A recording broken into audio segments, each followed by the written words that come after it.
تفتح لهم أبواب السماء ولا يدخلون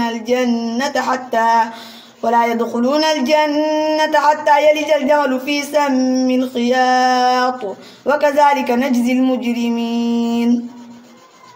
لهم من جهنم مهاد ومن فوقهم غواش وكذلك نجزي الظالمين والذين آمنوا وعملوا الصالحات لا نكلف نفسا إلا وسعها أولئك أصحاب الجنة هم فيها خالدون ونزعنا ما في صدورهم من غل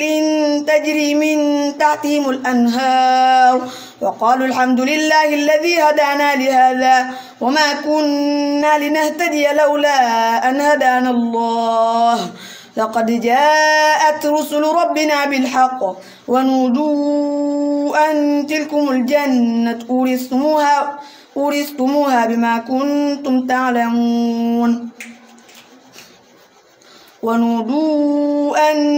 الجنة أورثتموها بما كنتم تعملون ونادى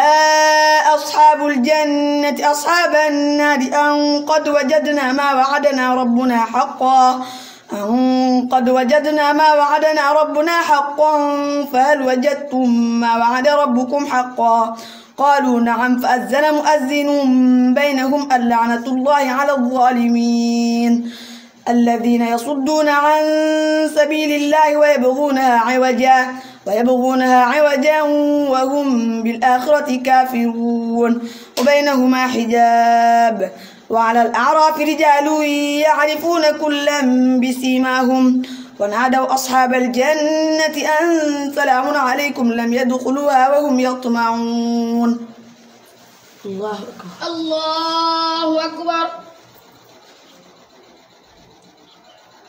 سمع الله لمن حمده ربنا ولك الحمد الله أكبر الله أكبر الله أكبر الله أكبر